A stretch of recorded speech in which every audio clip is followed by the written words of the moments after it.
G7 और NATO group के देश पर ट्रंप ने तेवर तीखे कर दिए। अमेरिका और चीन के बीच तनाव एक बार फिर उबाल पर है। अमेरिकी राष्ट्रपति डोनाल्ड ट्रंप ने G7 और नाटो देशों से अपील की है कि वे रूस से तेल खरीदने वाले देशों पर 50 से 100% तक टैरिफ लगाएं।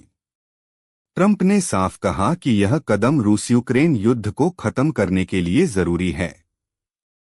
अमेरिका की इस अपील से सबसे ज्यादा दबाव चीन और भारत पर माना जा रहा है, लेकिन बीजिंग ने पलटवार करते हुए इसे बुलिंग और इकोनॉमिक कोएर्शन करार दिया और चेतावनी दी कि अगर उसके वैध अधिकारों को चोट पहुंची तो काउंटरएक्शन तय है।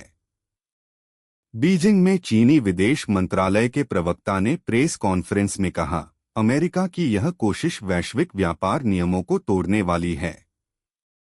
दबाव और पाबंदियों से न तो रूस यूक्रेन युद्ध खत्म होगा और न ही समस्याओं का हल निकलेगा, बल्कि इससे वैश्विक सप्लाई चेन अस्थिर होगी। चीन ने यह भी कहा कि रूस समेत किसी भी देश से ऊर्जा सहयोग करना उसका वैध अधिकार है और इस पर कोई बाहरी देश दखल नहीं दे सकता।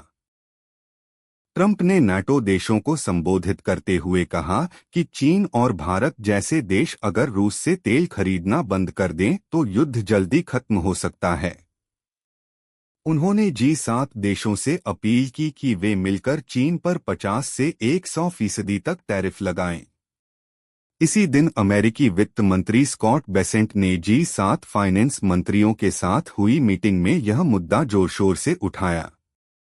चीन ने अमेरिकी दबाव को खारिज करते हुए साफ किया कि अगर उसकी अर्थव्यवस्था या वैध हितों को नुकसान पहुंचाने की कोशिश हुई तो वह कड़ा पलटवार करेगा।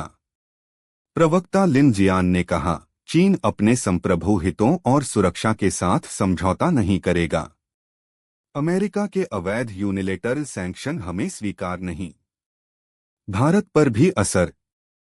ट्रंप प्रशासन ने चीन के साथ साथ भारत को भी निशाने पर लिया है। अमेरिकी फैसले के तहत भारत पर 50% टैरिफ लगाया गया है, जिसमें 25% भारत द्वारा रूस से तेल खरीद पर है।